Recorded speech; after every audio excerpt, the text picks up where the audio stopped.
Thank you for staying with us right here on Lagos Talks 91.3 FM. We go live into our conversation today. And this morning, at this time, we'll be having a conversation around health as we begin today in global health. And of course, I never handle this alone. I always have with me the man of the moment, the man with insights into global discussions on health, and of course, the man who is a facilitator, a co presenter on this show, and of course, the man with all the information. That man is the one we call Dr. Ngwaba. Good morning to you, Doc. Good morning, Kyle. I always look forward to how you're going to introduce me every week. How are you doing? Good to have you join us. I'm very glad to be here. Thank you for having me. Great, great. It's another beautiful day, another beautiful Tuesday. And Yes. and we're excited to learn a bit more about health today, global health as it is. Now, Mm. today we're taking a look at the amended international health regulations. But before we get into that and even introduce our guest this morning, let's do, if possible, a quick recap, maybe of the last 12 weeks or just the last three AI sessions we've had. And, Mm. I was watching I'm not sure if our guests will understand this joke, but I was watching one of the skits on YouTube, Mm. and the person was speaking and said, "Oh, that's not me, it's AI." Then the person said, "Why don't you just put T at the end? Make it AIT." I'm like, AIT. So, for the benefit of Regina, AIT is one of our national stations in the yeah. country. Oh, okay. But good to have you here. Good to have you here. And like I said this morning, okay, so you do a quick recap for us before we introduce and get into the conversation today. Okay, so thank you, Kyle. So today's episode is episode 13. And of course, that means that for the past 12 weeks before now, we've gone through various thematic issues and topical issues in global health. We started out, obviously, in episode 1 with introducing what is global health, just to sort of set the tone for our listeners to understand, what global health stands for and why it's really important. And then from there, we built on. I introduced my scholarship and program of research in global health, introducing along in that process some of the collaborators and facilitators who I work with in that area of research. And then we then went on to talk about, pandemic preparedness, issues around, the COVID-19 pandemic and the handling of that pandemic. And of course, some of the challenges that we observed, both, of course, the challenges around, the manifestations of old symptoms of coloniality that's, kind of impacted on how states responded to the pandemic. And then we went on from there to get into specific domains that had implications for health. One of the domains we went into was trade and health. How does international trade affect health? And in having that conversation over the course of 3 weeks, we went into some of the developments happening on the African continent, including the African Continental Free Trade Area, and what that means for the future of health governance on the continent. And the following thematic area that came from that discussion was our engagement with artificial intelligence, AI, and health. AI, we discovered, is a new frontier, and data is now the new raw material. We had a lineup of guests to talk about different aspects of AI. You will recall we had Alan Maleche from Kenya, who was visiting Toronto to make a presentation at the University of Toronto, and he was on this station to share with us some key insights about his work, Digital Health Right Project, and essentially about how mobile communication technologies were now, the gatekeepers of information for, very young people who are trying to access information about sexual and reproductive health.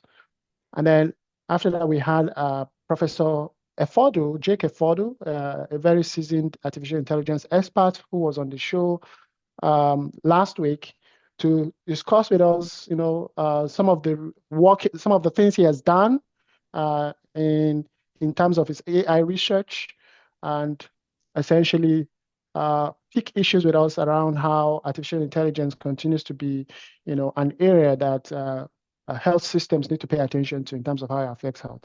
So today we're kind of pivoting to a different direction with this conversation. And a bit of backstory I think is important. I was, I was inspired to sort of facilitate today's conversation when I read Professor Regina Bibi's recently co-authored piece, a commentary in BMJ Global Health, and she's going to speak more about that.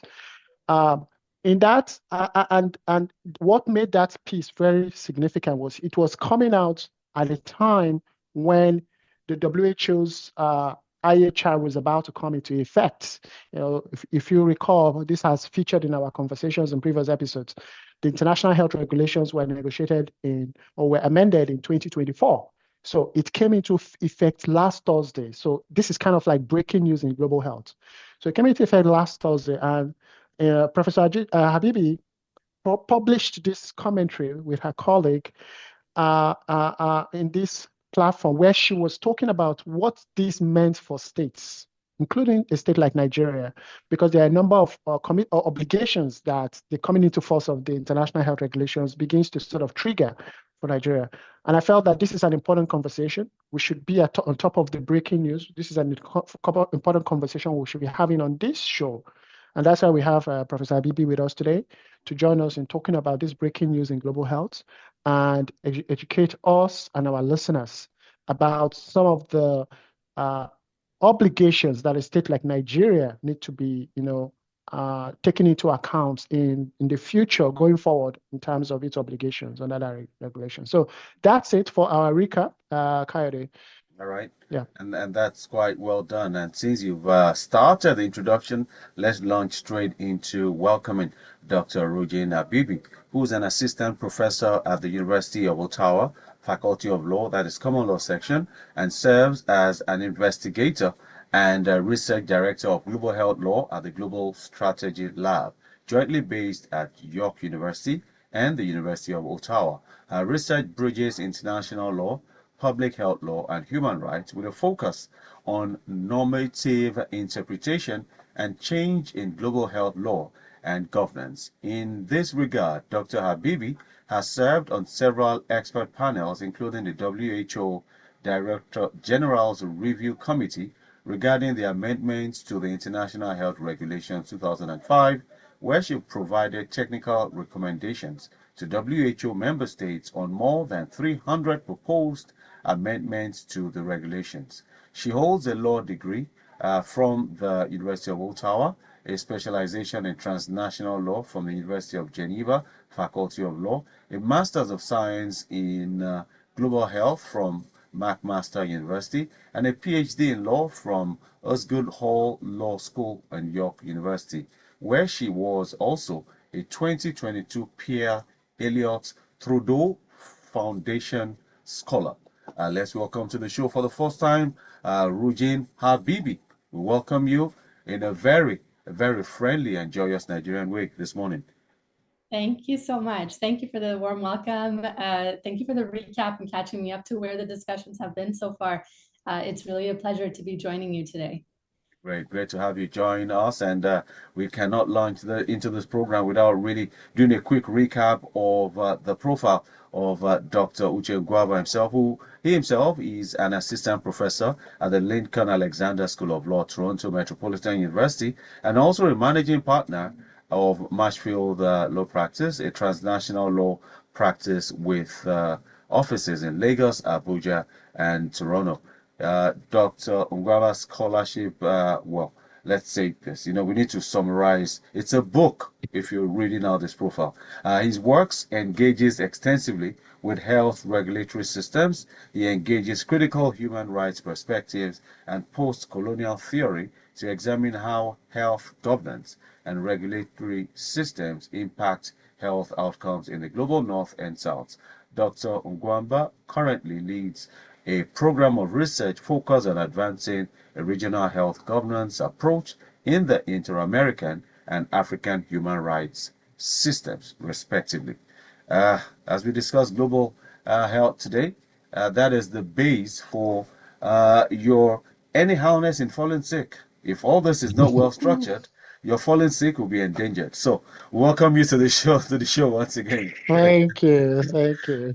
All right, so let's look at this. Today we are looking at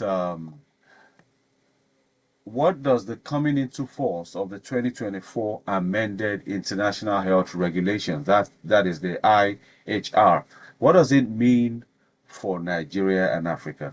Now, it is important that we not just understand what 2024 amended international health regulations mean. It's important, Professor Uche, this morning that we first of all try to understand what is the international health regulations. What really does it even mean? When was it? When did this whole regulation come into effect? How does it affect us? And just give us a recap of what that really is before we then go into the recent amendments and what was even before the amendments. In fact, I would invite Professor Abibi to answer this question, and only because when you were reading her profile, you will discover that Professor Abibi was one of the actors who were involved in the process of the amended IHR. So Yeah. she is the person we should be holding responsible for everything. Okay. Over to you, Professor Abibi. Sure. I can take us off here. Thank you, Professor Ngwaba. Thank you for kicking us off. So the international health regulations are generally the world's only existing active international legal agreement on how to prevent, prepare for, and respond to public health emergencies. So not just pandemics, but really public health emergencies of international concern. And the IHR were last amended in the wake of SARS. So when SARS happened in 2003, 2005, the IHR was the international health regulations of the IHR were very were an instrument that focused on specific diseases, that didn't allow for a global alert mechanism like a public health emergency of international concern. And the problem here was, of course, that diseases were starting to develop in new ways, right? We were starting to see novel diseases arising. And so it wasn't enough to just say we were going to try to attack cholera, or we were going to try to attack yellow fever, or plague, or so on. We needed to have a comprehensive instrument. And so the international health regulations were amended to allow for this all hazards approach to attacking pathogens as a collective international community. What SARS did was awaken us to the idea that novel pathogens can emerge. So new bacteria, new microbes can come and develop and affect our health.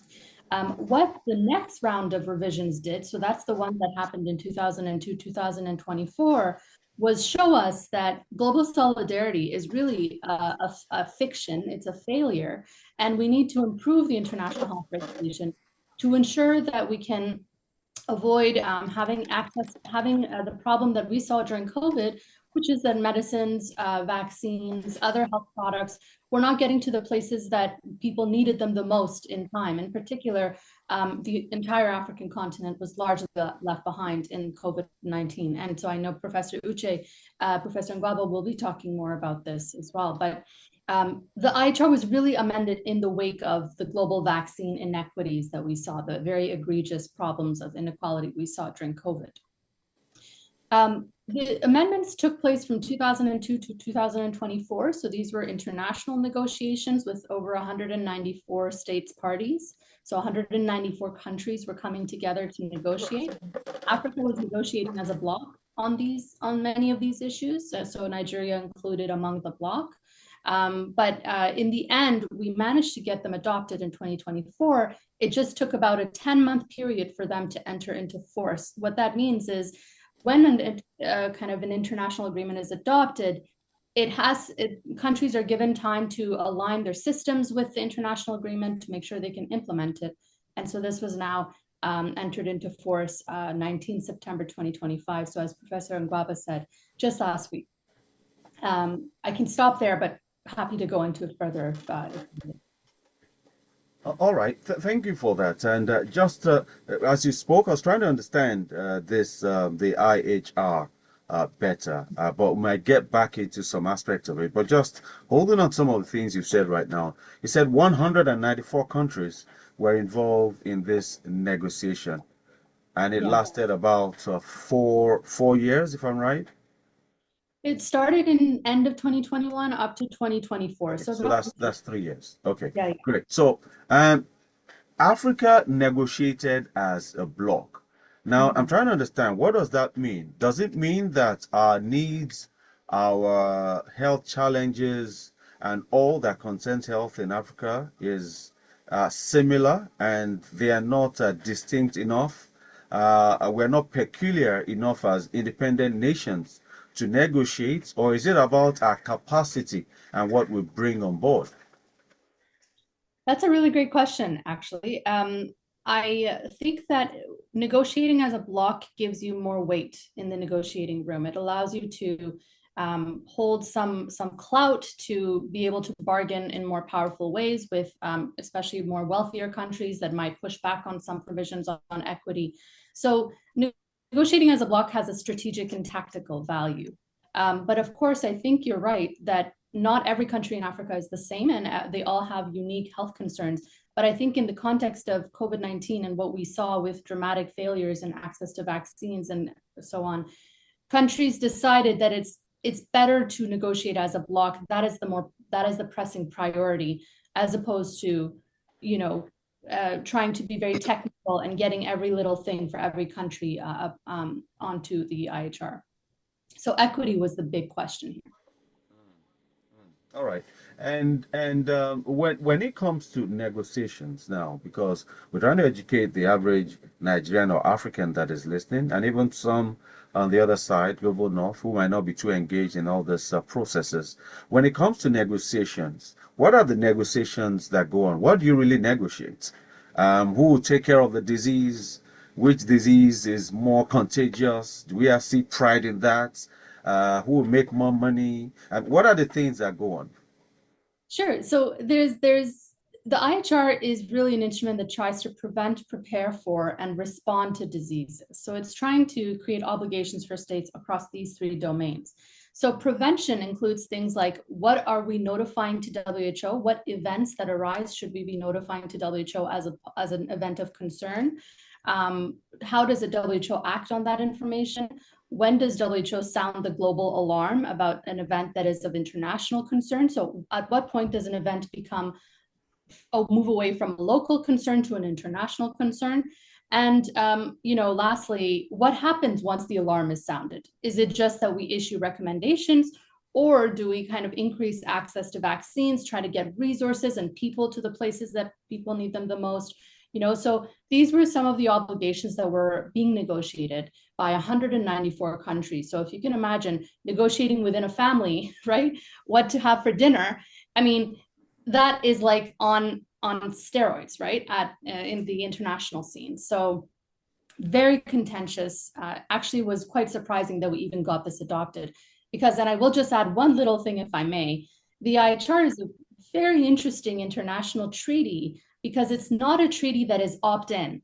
So like, it's not a treaty that allows a country to say, yes, I sign on to you. It's a treaty that basically has an opt-out period. And if a country doesn't reject it within the opt-out period, then it's bound by it.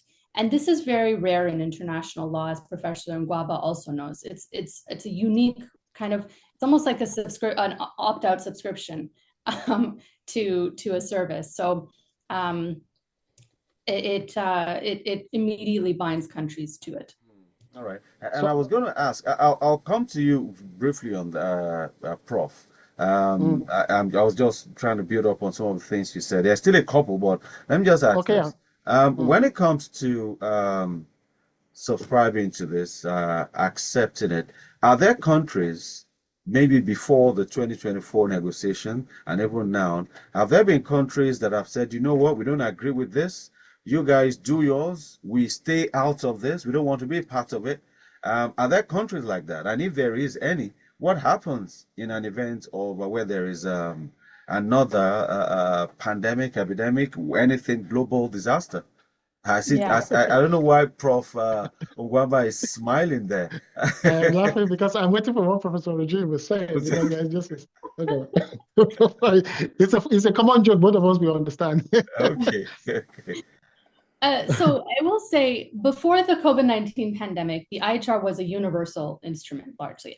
All countries were a part of it. Almost all countries in the world were a part of it. There was no country that explicitly rejected the whole IHR. What happened with 2020 is that we had a government in place that was very anti-WHO in the United States and started to taunt, the WHO and say things like, we're going to withdraw from the World Health Organization.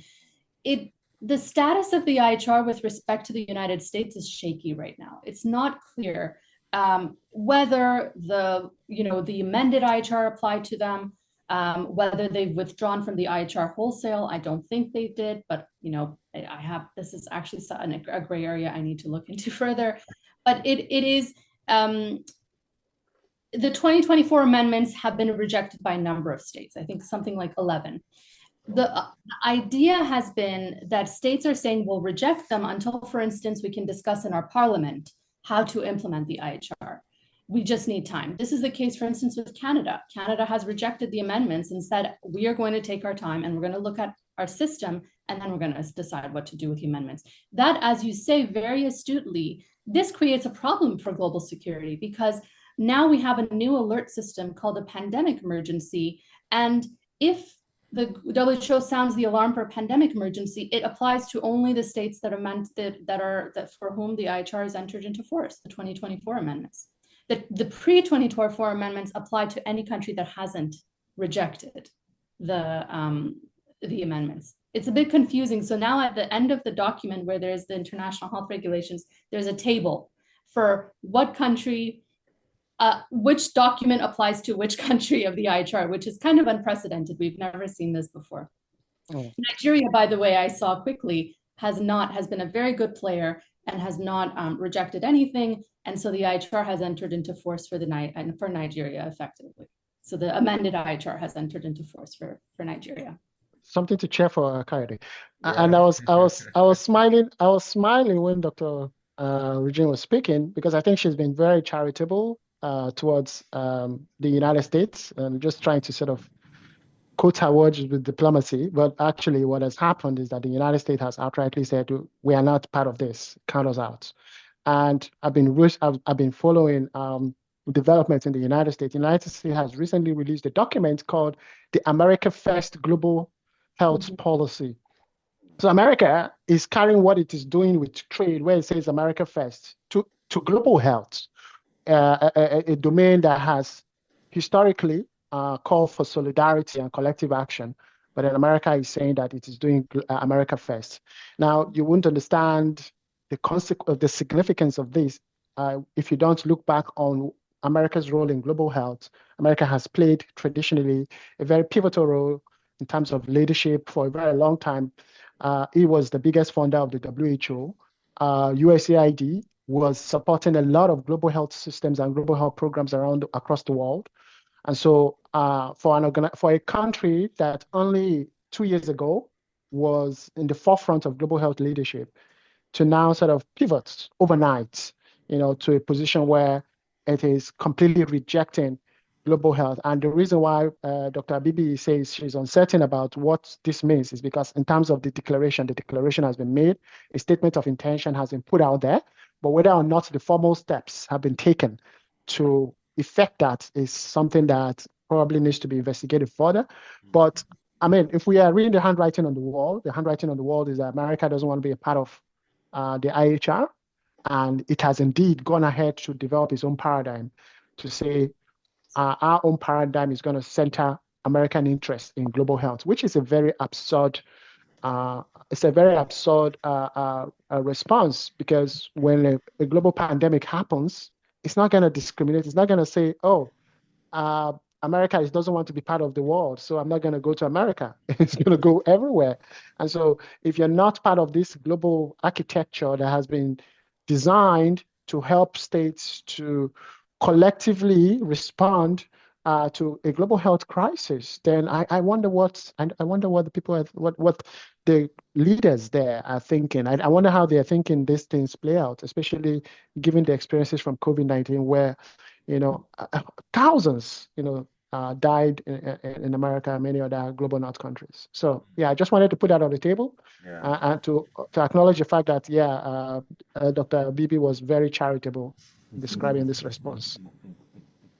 Well, and also, but looking at this America first, then I am one that says that, listen, every country can put itself first or should put its citizens first above any other citizen in the world. But to us who are being hit by America's sudden decision to put itself first, because everybody felt like America was the capital of the world. You could just go there from anywhere in the world and live, work, the land of the free. But now it seems all that is changing. And the land of the free and the change that is coming also might mean that if we are not supporting it, we are not buying into this IHR and the WHO and the global health structure, it means that our money will not be going into it. Now, considering what America has done and the fact that 11 countries are yet to ratify this amendment, how does that in any way affect the funding or the full implementation of this amendment? That's a good question. That's a very good one. Maybe I'll take a first bite and then Dr. All right. Habibi will join. So I think one of the things we need to sort of acknowledge is what the amended IHR is trying to fix, the problem the amended IHR is trying to fix. And Dr. Bibi hinted at that at the beginning of her response, where she said that there was a deficit in equity. She went into tracing all of the previous developments that have happened in terms of pandemic responses. She says in the past it was very disease focused, but with the 2005 amendments, it created a system where there will be a more sort of universal responses to new pathogens and new outbreaks. But then what was missing in the 2005 document was the centering of this idea of equity and solidarity. And so when the COVID-19 pandemic happened, there was a significant deficit in solidarity in the global response to the pandemic. You had a phenomenon, and Professor Habibi and we co-authored a piece about vaccine apartheid in an outlet here in Canada. And in our piece, we argued that the responses of states like Canada, where they were holding COVID-19 vaccines, when frontline workers in the global south had not gotten even the first dose, was tantamount to apartheid, and therefore required the kind of response you would give to any situation where somebody declares that there's apartheid, which is the systematic, elimination of a group of people on very, specific grounds. And so we in that piece, we argued that there was a lesson to be learned from the HIV/AIDS response, where we centered human rights and equity concerns. And we used that to sort of build this argument that something needs to be done. And at that point in time, when we were writing, the negotiations of the IHR were ongoing. So countries entered into this negotiation with a commitment to center more equity in global health, in global health pandemic response, especially under the architecture of WHO governance framework. Now, what happened, and perhaps Professor Habibi can speak more about this, was, states came into the room with all of this long shopping list about how equity is going to be integrated into the entire value chain. And gradually, equity started going out of the window. They're like, okay, no, we can do less with this. We can do less with this. And that sort of compromise, part of the politics of international treaty negotiation, was, in quotes, necessary for some states to be able to sort of accept with the negotiations that were taking place. But what that has done to global health governance is that initial commitment that was inspired by the experiences from the COVID-19 pandemic has been sort of tempered down And so it raises questions about, and there for me is where my scholarship kind of problematizes all of the things that have happened so far. It raises questions about how really committed are we to these instruments that we have now sort of negotiated. Because it's one thing to say you're negotiating a treaty, an agreement like the International Health Regulations. It's another thing to actually stick true to your negotiations when there is a crisis.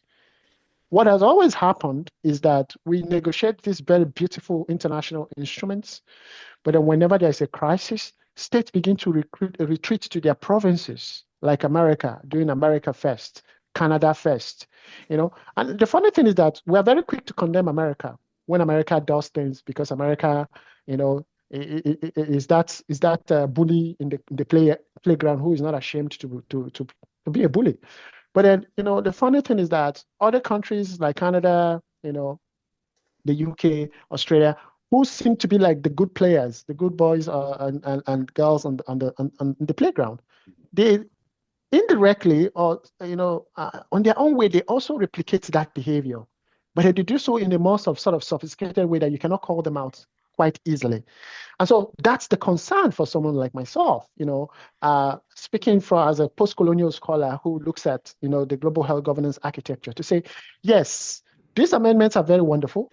These amendments are meant to address a gap, that is the absence of equity in global architecture for health governance. But we need to, our people say, we have this proverb, it says, when the rain starts beating you, you need to ask yourself, at what point did it start beating you? Do you understand? to know to know what kind of solutions you should take.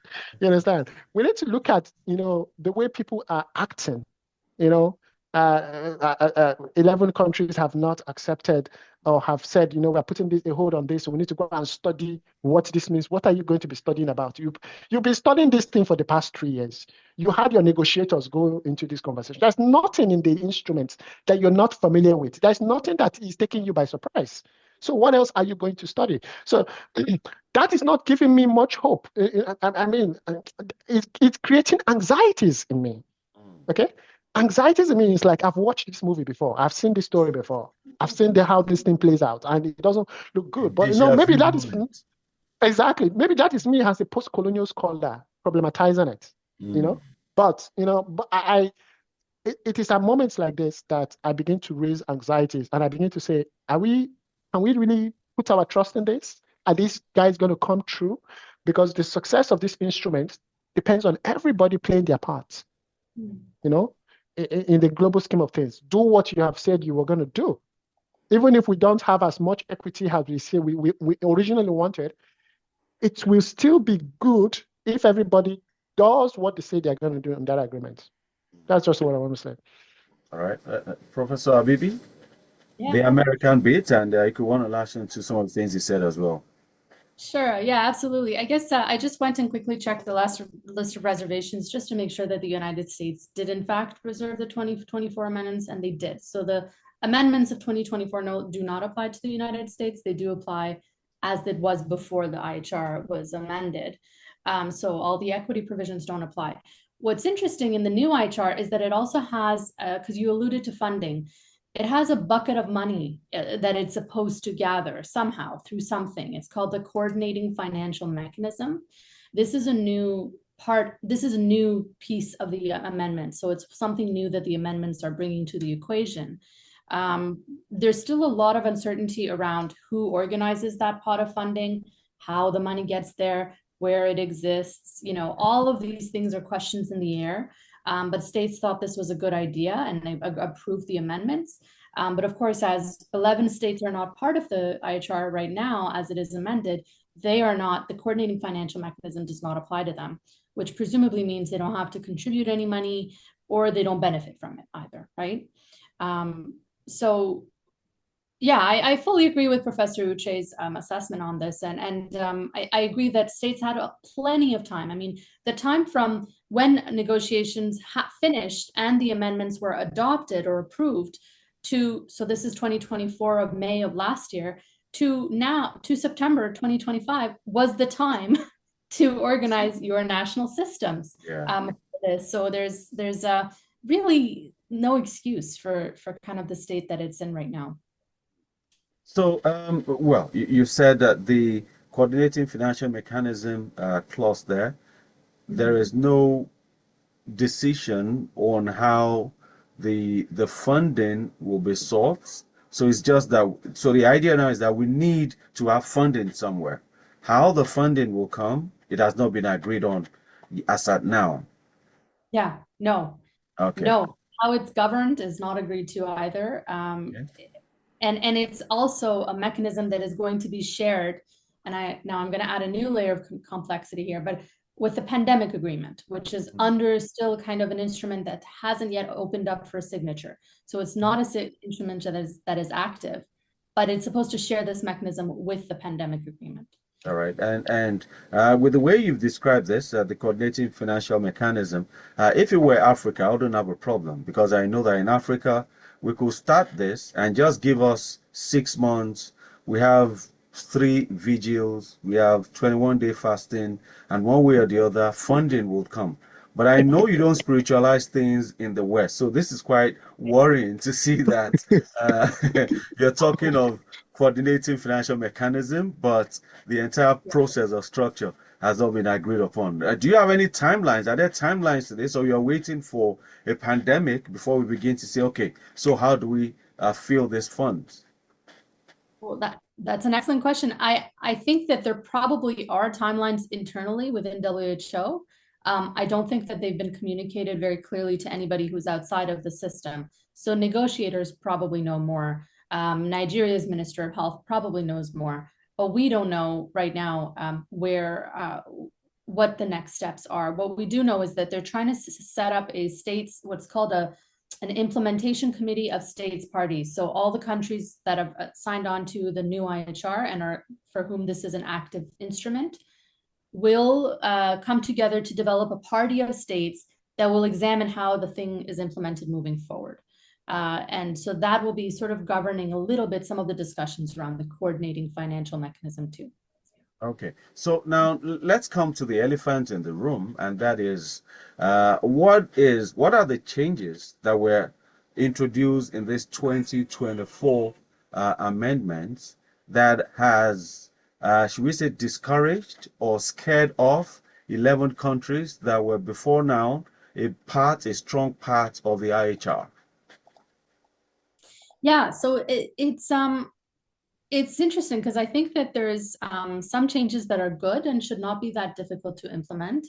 There were tweaks to some provisions, but there are big changes too. So I think equity, Professor Uche alluded to, is one of those big wins that we all thought the IHR had, because now in the event that the WHO declares a pandemic emergency, a whole range of issues arise with respect to how you get vaccines and treatment to places where they are needed to the affected area. That's obligations that fall on the World Health Organization. So states really try to debate who gets that obligation. And I think that in the end, they decided no state should be having all of this on their shoulders. And so they pushed it onto WHO. Now, as we've discussed, WHO is also an organization that is undergoing restructuring because the United States is pulling out of it. The funding of WHO has significantly diminished. And so even as we're packing all these things on WHO and saying, hey, carry this load for us, we're also saying many countries, not even the United States, but many countries are not stepping up to increase their contributions to the World Health Organization and funding. And so I've taken us a little bit off grid just to say that the World Health Organization is a key player here in implementing the IHR, including in respect with equity. Other provisions include things like a national IHR authority, which is not something that the previous IHR had in 2020 and pre-2024. What it is essentially, it's going to be a designated national entity, whether it's a person, whether it's a center, whether it's the Ministry of Health, that is going to be responsible for the overall implementation of the IHR at the national level, at the highest levels of governance.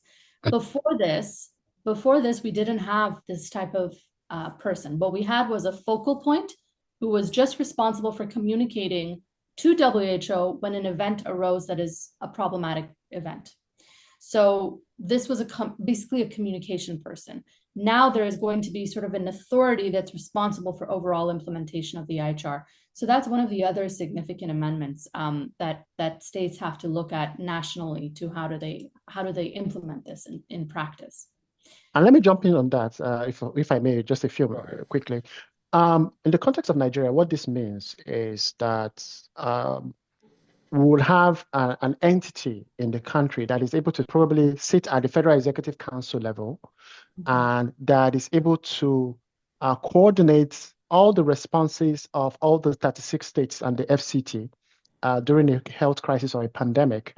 You know how during the COVID-19 pandemic, some states were doing one thing, other states were doing other things. Some states were distributing palliatives, others did not have palliatives. That responsibility is now going to be centrally sort of coordinated. There's going to be an authority that is able to speak at a ministerial level, that is able to address all of the sectors, because you have to have multi-sectoral coordination. I can speak to the Federal Ministry of Health, speak to Federal Ministry of Transport, speak to housing, all of exactly security and all of that. That sort of coordination, so that you can have a rapid response action group. So that is essentially what this National Coordinating Authority means, and it's such a huge systemic change. It's a big deal for national health systems, because essentially what it does is it brings about potentially a redesign of national health systems architecture of governance, okay, where you have this authority that is able to have almost like a blank check or a fiat that can be activated during a period of crisis to be able to sort of mobilize resources and tailor them in a way that can enable the country to coordinate its response to a health crisis or a pandemic more effectively. So you're saying that this authority will be more of a statutory authority as against the ad hoc that was set up by federal Absolutely. Absolutely. In fact, matter of fact, and this is the point that Dr. Regine makes in her article, in her joint article. This authority, it has been recommended that ideally this authority should have a constitutional backing. So it will call for probably amendments to the Constitution, so that it will probably be it should have a constitutional mandate. And if that is not possible, then at least a legislative mandate. But it's definitely not going to be an ad hoc body, because it's going to be a standing committee.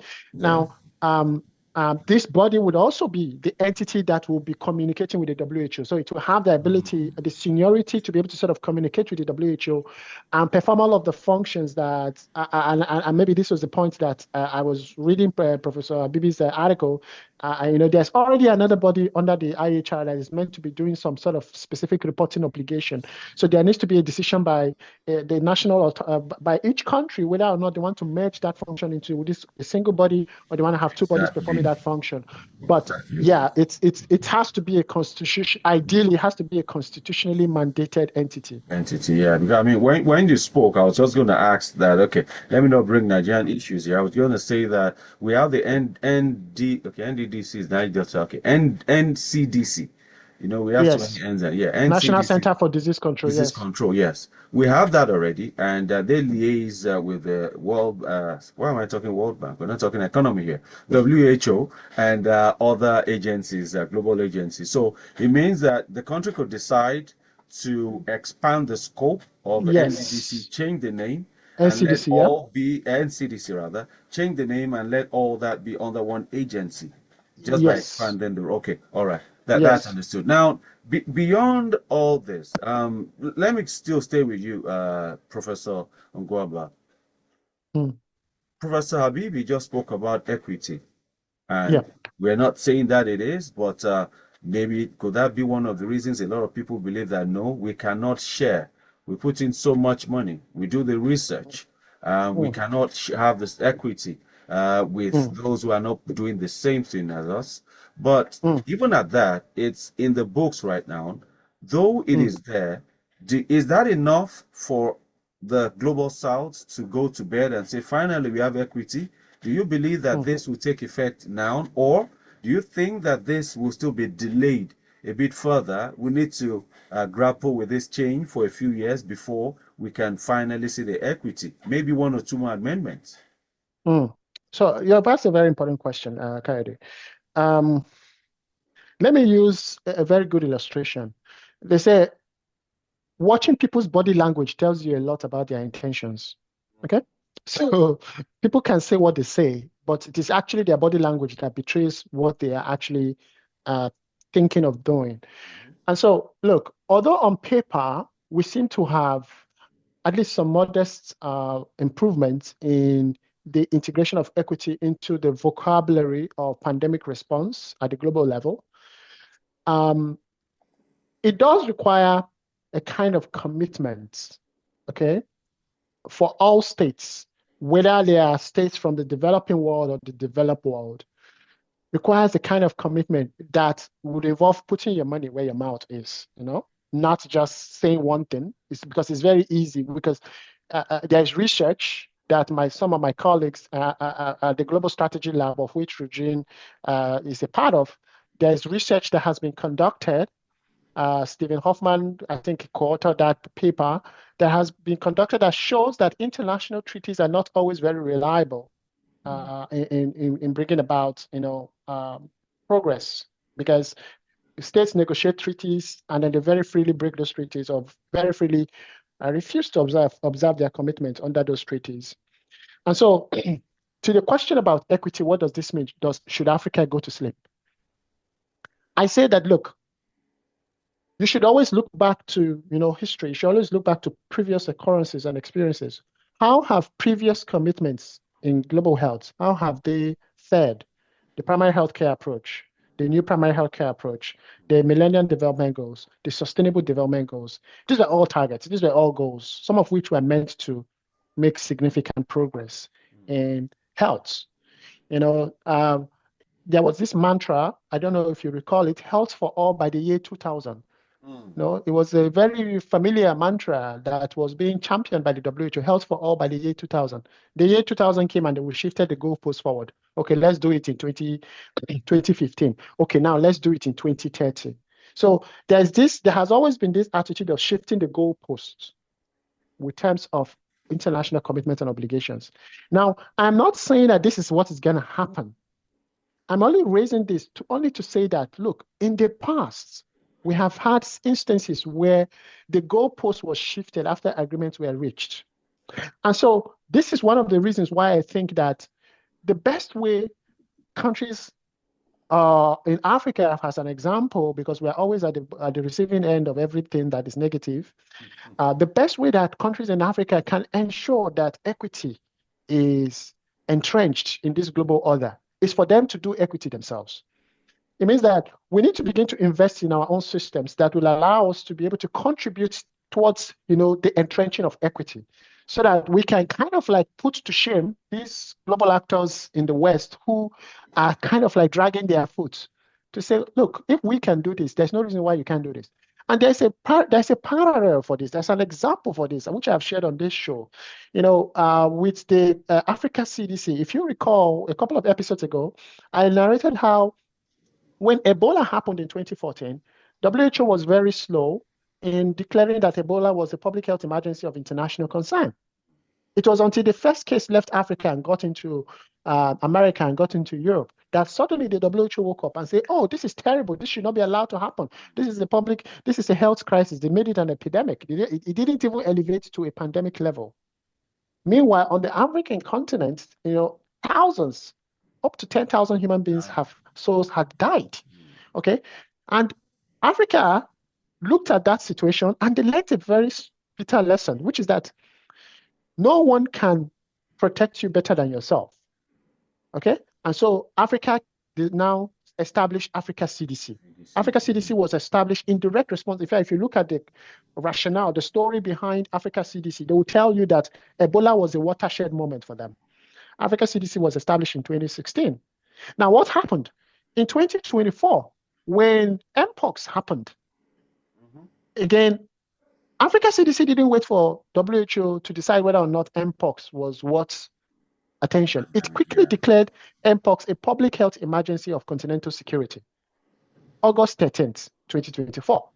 August 14th, 2024, WHO declares Mpox a public health emergency of international concern. And that, for me, was a very important and teachable moment. It says that if we take our destiny in our hands, we will force other actors who are reluctant to act the way we want them to act. And so, to your question, should Africa go to sleep? Absolutely not. In fact, this is a time when institutions like Africa CDC can begin to close the gap. Because, from the conversation, the tenor of the conversation we're having, this funding has not been put together. We don't know when it's going to be put together. It is tied to the pandemic treaty, which has not yet been ratified. It sounds to me like we have just bought this beautiful car, but it doesn't have an engine. Do you understand? So instead, let's go and buy Keke Napep and be at least we have a means of mobility. Slow but sure. Slow but sure. You understand? Again, that's an inside joke. But let me go to Habibi on this, and this is my final question as we bring this home. Now, when you look at the IHR, and I must say congratulations on the job that you all put in to come up with this. Negotiating, having global negotiations is not easy, because we're all speaking from our pain points. So what I like, what I don't like, it's all for me. It's not about, there's nothing global in global negotiations. That's the reality. It's all about your personal benefit from it. So with all what has been put together, has the world shown that we are truly ready to work together and ensure there is global health, or how do we go put it, and ensure that we manage all this health risks, global health risks? I mean, the short answer is not as much as we would have hoped in the wake of COVID, right? I think COVID, when we all first emerged out of COVID in 2023, 2024, there was still a lot of solidarity around, okay, we need to change systems, we need to change the way we do things. But that has since kind of flown away. And now we have something that we're left with, which is a sort of a very, very nationalist approach in every country lately, kind of instigated by what's happening in the United States. And it's not just, as Professor Ngwaba said, it's not just the United States, it's Canada, it's the United Kingdom. It's France, like every country that has the resources to do something about this, about, for instance, protecting the global health governance system, is saying, well, and Canada kind of understandably so, I think, when we look at the fact that United States is our main trading partner, right? And they're suddenly slapping us with tariff upon tariff, you're thinking, oh my God, my economy is going to crumble. So I need to focus on like the me first approach. The problem with that is it is a game that ends in nothing for everyone, right? Okay. So as Professor Ngwaba says, I fully agree that it is up to Africa to hold hands with each other and lift each other up, not to wait for the global north to come in and step in, because in the next 2 or 3 years, I see this not being a good feel-good story for global health. But everything swings, and I guess I'll leave us with this, maybe, and Professor Ngwaba, if you want to, everything swings, the pendulum swings, and there will come a time where things will get better again. But hopefully by then, maybe it's led by Africa and not by, the United States. All right. Yeah. All right, Professor Rogin, we want to thank you for your time this morning. Professor Rogin is an assistant professor at the University of Ottawa, and of course, Professor Uche Ngwaba is an assistant professor as well of Lincoln Alexander School of Law at Toronto Metropolitan University. Thank you so much for the time this morning and this conversation. Very much. All right. Yes. So we'll wrap up the show this way. We say thank you all for tuning in. Thank you all for being a part of